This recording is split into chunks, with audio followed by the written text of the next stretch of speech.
Concentration and retrospection. For years, the students of occultism in America have been searching for a safe and sane path of discipleship. Most methods advanced by metaphysical teachers are unsatisfactory and even hazardous. Uncounted disasters may be traced to unwise efforts to awaken latent superphysical forces. Nearly all the yogas, with the possible exception of Raha Yoga, have been so diluted with tantric sorcery that to attempt their use is to become unpleasantly involved in black magic. Raha Yoga is the princely discipline, but without the constant guidance and closest confidence between disciple and master, tragedy is almost inevitable. The American public has gone through a terrible orgy of trick breathing, eye rolling, and blank thinking. Our lack of knowledge of Eastern metaphysics has made the perpetration of fraud so simple that scarcely a community has escaped. The reaction is now towards more intelligent directionalization of effort. Nearly everyone realizes that he lacks proper control of his faculties and has little or no influence over his impulses and appetites. The desire for self-improvement being universal, it is natural that the question should be asked how order can be brought out of this chaos of conflicting emotions and elements in the body. Before it is possible to advance a solution, it is necessary to carefully analyze the problem. Presuming for the sake of argument that which cannot always be presumed in fact, namely that the occult exercises now in vogue for development purposes are authentic esoteric instruction, we have an incongruous situation. Individuals with no understanding whatever of the fundamental principles of metaphysics are dabbling promiscuously with the most dangerous of all sciences, that of operative occultism. These exercises create distinct vibratory rates so radically different from those of the individual who is attempting to superimpose them upon his organism that the result is psychical disorganization. Man's normal functioning results from a fine equilibrium of all his parts. In the average person, there is no faculty or part either so much higher or lower than the rest that his balance is destroyed. In other words, our eating is on a level with our thinking, our actions synchronize with our desires and our ideals, while generally the highest part of us are still in reasonable relationship to the whole. True, there is discord in the body, but for the most part, this discord is a minor key. Nature affects the growth of the soul by achieving through gradual environmental modifications the improvement of the entire nature. Where we are is determined by what we are, and each is placed in a world not too far beyond his capacity to understand. It is then that occult exercises, intriguing the mind, lead to excess, which may bring down the life in ruin. A right thing is only really right when it is in the right place, and methods of development which may bring a properly qualified chela to the dignity of an arat will destroy the reason of well-being of the person who has not received the necessary preliminary instruction. This instruction is seldom given in American metaphysical circles because of the spirit of haste, which is our national disease. It is little short of a crime. In fact, it is criminal to collect a group from the streets to whom even the term occultism is a stranger, and then promise these same people that through some Asiatic technique they can acquire control of the physical forces of their lives in 10 simple lessons, etc., etc. The rationale of nature is thus violated, the laws of life are put at a variance with life's purpose, and the farce rapidly turns into tragedy. As we have suggested, all other things being in themselves honest. The fault lies in the attempt to storm the gates of heaven or to force upon oneself a state of inharmonious with the qualifications of the nature. The average individual is not fit to contemplate the profundity of universal mysteries, and when he attempts to do so, he implies sprain. He attempts to do so, he simply sprains his intellect. It is absurd for men and women with no comprehension of the meaning of life about them to attempt to visualize or feel nirvana. When the uninformed goes into samadhi, he is not likely to return, because not knowing how to he got there, he would not be able to find his way back.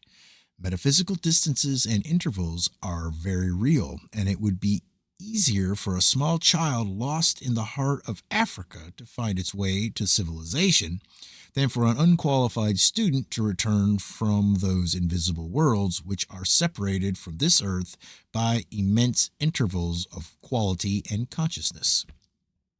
Enthusiasts, of course, assert that it is otherwise, but enthusiasts are not wise. Enthusiasm is one of the emotions that is not permissible among the elect. Our attitudes towards life create their invisible counterparts in the subtle substances of the casual spheres, becoming powerful factors in occult development. The Orient and the Occident are not only separated from each other by vast oceans, but by even wider intervals of attitude. The East is metaphysical, the West is physical. The East is aesthetic, the West is materialistic. The East has extraordinary powers of concentration and continuity, the West very little of either. The East has all eternity in which to accomplish. The West regards 5 minutes as a period long enough for almost any attainment. These variances in racial attitudes and beliefs render it absolutely necessary to modify Eastern occult exercises before they can possibly serve the needs of Western students. Most ascetics in this country have never made such changes and modifications, and therefore they cannot understand why the majority of their students fail and why the most sincere die within a short time. In their philosophic intercourse with India and Persia, the Greeks brought most of the Oriental exercises into the Hellenic states prior to the Christian era. Pythagoras, the greatest of the Greek school, having been initiated at Elora and Elephanta, was unquestionably instructed in the esoteric practices of the Brahmins. If other evidences be lacking, the fragments of his esoteric disciplines that have survived support this viewpoint. We find that the Greeks modified the Asiatic disciplines, bringing them into harmony with the great body of Western thought. Through Platonism, the Oriental traditions were widely disseminated and perpetuated to this day in reasonably complete form, although Plato has not been properly interpreted for many centuries. The Greeks devised a positive approach to truth. Instead of the universe absorbing man, as in the Asiatic mode, they conceive man absorbing the universe. Pythagoras taught perfection through the glorification of self, that is, through release of all the potential powers of self, whereas the Orientals taught perfection through the debasement and reunification of self and the denial of all individual existence. It is not difficult to see that to the Western mind, individuality is the cornerstone of life. In the last analysis, however, both schools have the same ultimate. Both achieve perfection, and the state itself is identical in both systems. However, the psychology of the approach is entirely different, and this difference is not only an intellectual one, but expresses itself through every nerve and fiber of the Occidental organism. To deny this expression is to throw the whole life out of harmony with both its environment and its racial plan. Hence, when that which is naturally positive attempts to become negative, discord begins, becoming more acute as the sacred premises of Occidental development are violated. The question then naturally arises: what are the disciplines peculiar, peculiar, I can't say that word, peculiar, uh, peculiarly suitable to the Occidental world? Where can those disciplines be found and how can they be applied in an effort to accelerate the perfection of the organisms? By taking up these questions, one other point must be made clear. No occult development can produce permanent results which in any way compromises the laws of life. There can be no growth apart from growing, nor can any individual improve more rapidly than he can grow. Growth does not imply a sudden spurt in any one direction. It involves the symmetrical expansion, the increase of all parts in harmony with the law of natural unfoldment. In other words, true spirituality cannot in any way exist apart from a spiritualized condition of the whole constitution, mental, spiritual, and physical. A man cannot be spiritual in his right hand and physical in his left, nor can one organ exceed another in virtue, because all partake of the diffusion of life permeating the whole and cannot minister to one apart from the rest. A man can no more overreach himself spiritually than he can be truly virtuous on Sunday and not sinful the rest of the week. Sunday piety is not virtue. We know, nor can any false stimulation of a single part, which is not justified or substantiated by the testimony of all other parts, be considered legitimate spiritual growth. Our attitudes towards life, our capacity to learn, our value sense, and our morality, these are all chemical products of the separate parts of ourselves combined to form ethical compounds. Hence, our ability to see intellectually is indivisible from what we are, and no matter how hard we try, we simply cannot be more than the sum of ourselves, nor appreciate qualities with which our whole being is not en rapport. The student who feels that he will become spiritual in spite of himself has a rude awakening ahead, for he can only gain true metaphysical power because of himself. Even the simplest exercises which can be designed for the improvement of man's physical state cannot, therefore, be successfully performed unless the whole disposition is placed under an increasingly rigid discipline. By this discipline, we do not mean to imply inhibition, but simply a realization of the interrelationships existing throughout the human constitution. The simple exercise herein outlined involved no extreme asceticism, nor is any radical departure from the natural order of life either necessary or desirable. The discipline is concerned largely with attitudes and those disquieting fluxes which destroy the harmony of the inner life. Mental peace and emotional poise should be first cultivated. These will result in a greater degree of corporal harmony, which harmony provides the proper environments for the directionalization of the abstract faculties. Concentration is impossible, or at least its success is seriously jeopardized by intemperate attitudes. As the Bhagavad Gita so aptly puts it, only the man balanced in pain and pleasure is fitted for immortality. Many people believe that peace will result from the cultivation of a spiritual state, when, in reality, the spiritual state results from the development of peace. Perfection is the end and not the means. Perfection is the consummation of enlightened effort and is bestowed only upon those who have greatly achieved in other things. When the mind is torn with discord and speeded up to an abnormal intensity by uncontrolled nerve impulses, or the emotions are rendered intemperate by grief, fear, or hate, no illumination can result from the performance of occult exercises. Only disaster can follow unbalanced effort, or effort supported only by unbalanced functioning. Hold on 1 second. There it is. So, East and West alike warn their disciples that before they put their feet upon the path of wisdom, they must place their own being in a state of order. Concentration is the first exercise which we will take under consideration. Concentration is simply the pointing of mental effort, the focusing of the mind so that the object of the attention shall be an undivided interest. Concentration involves the coordination of the intellectual parts under the domination of the will.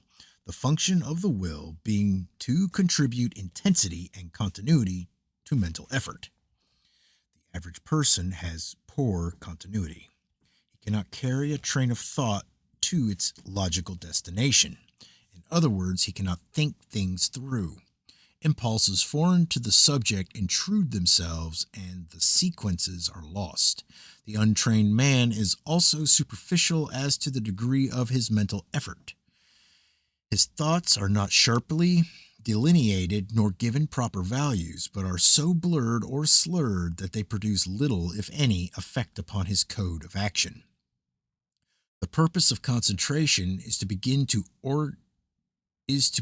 the organization of the mental powers so that the mind actually becomes that which it was designed to be, an instrument for the discernment of relative values and realities. Concentration as an exercise cannot be injurious if practiced with moderation and not allowed to obtrude itself upon the responsibilities of daily life. It should be carefully noted, however, that concentration as an exercise is in no way a substitute for labor or action, but is primarily designed to assist the individual to gain from experience those precious truths which are the beginning of wisdom and understanding.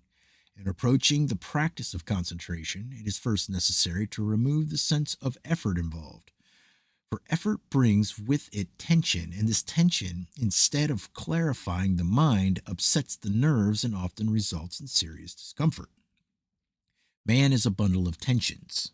The life that he lives is so filled with false intensiveness that nervous debility and deterioration afflict a large part of the race. As a philosophical discipline, concentration must be performed through the gentle application of will and not the browbeating the thought into a state of groveling servility. Many are unpleasantly surprised at the unruliness of their faculties when attempting concentration. The mind pays but little attention to the will, and our thoughts wander promiscuously through the ether of the brain. After a few unsuccessful efforts, many become discouraged and develop inferiority complexes, while some become so enraged at their inability to think that their emotional reactions render them incapable of concentration. Discouragement, disgust, annoyance, and other destructive reactions can prove serious hindrances to the objective to be reached. While the one who faces even failure gracefully by his very gesture achieves a considerable measure of success. The ancients established the desirability of performing concentration in the early morning hours, preferably upon waking and before rising. The advantages of this time are first that the superphysical entity which is out of the body during sleep has but just returned thereto and its functioning is least impaired, as the activities of the body have not yet obscured the subtle impulses of the soul. Then again, there is less tension in the body at this hour, for the objective mind has scarcely reassumed the burden of daily cares and distractions. Finally, the vitality which has been stored up during sleep bestows additional strength to the enterprise. In every respect, therefore, the individual is at his best in his efforts at self improvement. Regularity is also a vital factor. As far as possible, concentration should be practiced at the same time and under similar conditions each day. This establishes a rhythm, and the changes wrought by occult exercises upon the superphysical nature of man are nearly all achieved from continuous repetition over a long period of time. As our habits are the product of repeated impulses, so our temperaments may be molded into nobler proportions by such repetition. Under no condition should a person who is concentrating begin making his mind a blank. Such a procedure must inevitably thwart the end which concentration seeks to achieve. On the other hand, it is equally undesirable to use any physical object as the focal point for the mental faculties, because such objects lead almost invariably to self hypnosis. The idea involved is that of an active directionalization of thought. The individual is not trying to become mediumistic or to permit extraneous influences from any level to usurp the seat of reason. Thus, such objects as crystal balls, magic mirrors, lights, and reflecting surfaces are excluded. Nor is it desirable to burn incense or use perfume in the effort to provoke results. Pythagoras suggested to his disciples that their concentration should be upon some natural fact, such as the flight of a bird, the growth of a tree, or the wonder of the human soul. It might even be directed to the contemplation of action, analysis of motive, or the visualization of a place or thing. One of the primary ends for which the Greeks developed these exercises was for the improvement and ultimate perfection of memory, which they regarded as indispensable to the acquisition of knowledge.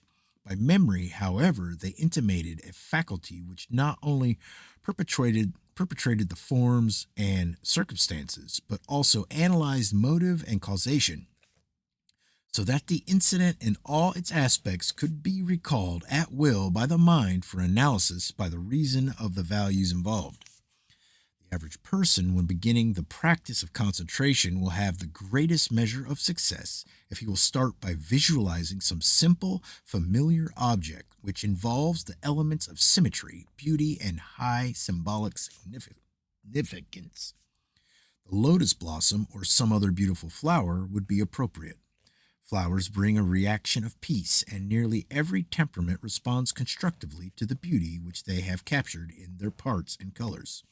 The lotus brings with it a wealth of symbolism, for it signifies the soul floating upon the surface of life's ocean, with its hidden roots deep in matter, but with its glorious heart turned upward to the light. The rose is the lotus of the West, with similar significance, representing by the opening of its buds the flowering of the ideals of humanity.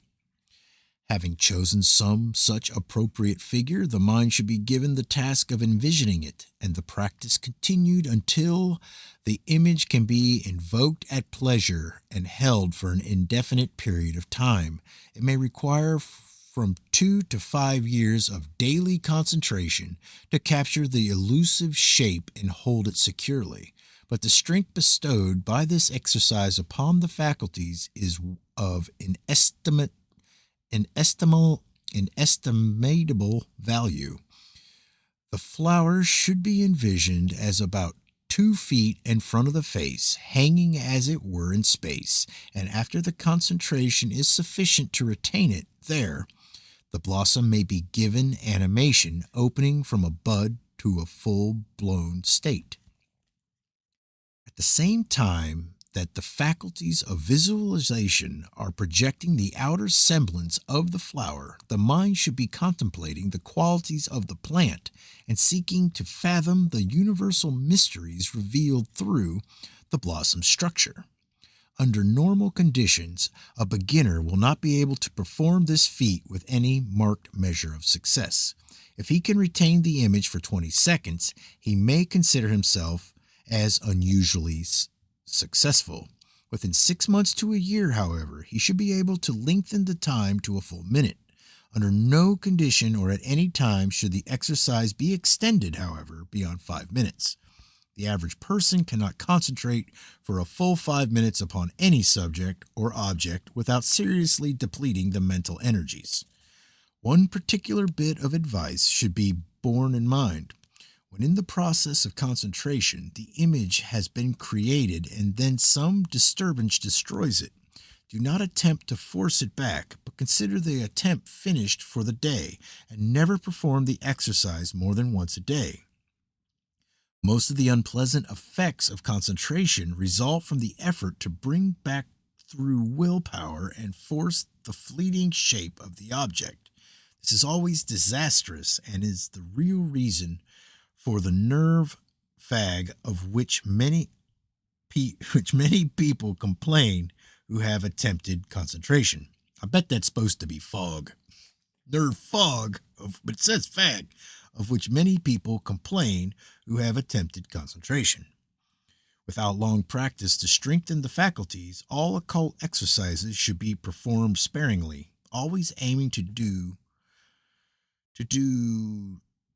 too little rather than too much. In metaphysical subjects, it is much easier to prevent trouble than it is to mend the damage afterwards. If performed as herein suggested, the exercise can cause no harm to any normal person, but if there is supersensitiveness, subnormal vitality, or any abnormal condition present, these should be corrected as far as possible before any metaphysical exercises are undertaken, as concentration is primarily intended to order the thinking equipment and is the first step towards development of true clairvoyance. It has no direct effect upon the chakras or psychical centers of the body and, therefore, cannot create a condition beyond the control of the individual. Concentration strengthens the mind, and the mind endows with greater powers of discrimination and discernment, in turn impels the life to more worthy ends. Thus a circle is established in which each mutually benefits the other, and the entire outlook is ennobled. Nice. As concentration is distinctly a morning exercise, so retrospection is the proper discipline of the evening. Having contemplated the labors of the day, the body, exhausted by its efforts, seeks rest. In the peace of the twilight, which divides labor from repose, our thoughts instinctively turn towards the actions of the day past. The discipline of retrospection was designed to serve two purposes. First, to instruct the individual to analyze the consequences arising from his daily activities. Everything that we do becomes a causal point from which flow innumerable effects, and retrospection is intended to reveal the true order of these outflowing effects. Again, retrospection is also an additional stimulus to the memory, for it causes the individual, through association of ideas, to live over again the day that is past. From this detached viewpoint of an observer, the obscure issues are clarified and mistakes made evident. Like concentration, the practice of retrospection should be governed by the laws of order and repetition. The process should be the last waking act of the day, when the mind has begun to release its hold upon worldliness and retire into itself. Again, there should be no effort. The events of the day should be allowed to flow through the mind like the passing incidents of a panorama. The course of the picture, however, should be reversed. The mind should work backwards through the day, beginning with the last act and ending with the first. The goal should be a smoothly flowing recapitulation of every incident and circumstance of the day. Interesting. By placing the effect before the cause, as is done in retrospection, we introduce an entirely new element. The perspective is changed, and what we call facts we find are largely matters of perspective. By approaching the matter from the opposite end of the happening, new values are discovered and the errors of decisions become apparent. Retrospection is a very good cure for insomnia, having advantages over the archaic method of counting sheep dashing through a break in a fence. The average person cannot remain awake through a period of retrospection. He often goes to sleep before he has recalled 1/10 of the actions of the day. This, however, is not a cause for discouragement. Since the rhythm of retrospection is established, the process continues throughout sleep. Retrospection is the greatest organizer of life ever discovered, and after practicing it for a short time, an improvement will be noticeable. As the mind grows accustomed to think upon the results of action, it begins to reason by anticipation, and the decisions necessary to our daily existence are thus made with gradually increasing ease and accuracy. 5 years of faithful performance of retrospection will lift the individual from the haphazard state of the majority to the level of the philosophic few. For it is impossible to contemplate sincerely upon action without instinctively desiring to improve that action and render it more meritorious in the sight of self, which must always be the supreme judge. Persons with a bad memory, which simply means one that has never been developed or has been broken through abuse, often complain that they are incapable of performing an accurate retrospection. At the same time, most of these people bewail the deficiency of their retentive faculties and wish there were some way in which they could improve their memory. Retrospection will accomplish this end, but the correction must necessarily be gradual. Little by little, the ability to remember will increase, and in time, the smallest incident can be recalled at will. Wow! Nothing is ever really forgotten, but very few can tap the storehouse of memory and draw forth the thought pictures accumulated there. Retrospection gives control of these pictures, and a person who has achieved high proficiency in the exercise can go backward, not only over the previous day, but over the entire life, recovering each detail and distilling wisdom from every apparently accidental occurrence. Retrospection should not be extended unduly, and if the individual does not fall asleep in a short period of time, the effort should be discontinued until the following day. In a dream, a person can live over a whole lifetime in a few moments. The same is true in retrospection. A minute analysis of even a well-filled day should not require over 10 minutes, and to lengthen retrospection beyond this point may cause an unpleasant sense of fatigue. Nor should one permit any irritation or inability to rescue some desired thought from the oblivion of forgetfulness. Excuse me. That which cannot be accomplished is best passed over with no emotion except in sincere desire to do better the next time. One other point is involved in the exercise of retrospection, namely the moral or ethical aspect. When the exercise has revealed some complex of action, the individual should make a definite effort to order the circumstances and determine what he should have done under the conditions. He may feel a certain pleasure from the contemplation of the distinctly righteous act. He should also honestly criticize himself without, however, any sense of pettiness where he feels that he has been delinquent in some duty. Retrospection includes not only the living over of the day, but also putting it in order, picking up the broken fragments and loose ends, and preparing the whole temperament for more constructive endeavor in the future. Every retrospection should bring the life up to date, summarizing that which has been accomplished and, to a certain degree, sensing the direction of future accomplishment. When concentration and retrospection are practiced daily, the entire life will reflect the improvement which right thinking confers. These exercises, giving the proper stimulation to the whole nature, will finally bring the student to the path of discipleship, if followed as here suggested. They prepare the conscious nature for its new duties in a larger vista and are the absolute prerequisites of a spiritualized state. And, most important of all, they do not jeopardize the integrity or endanger the health and efficiency of those who practice them.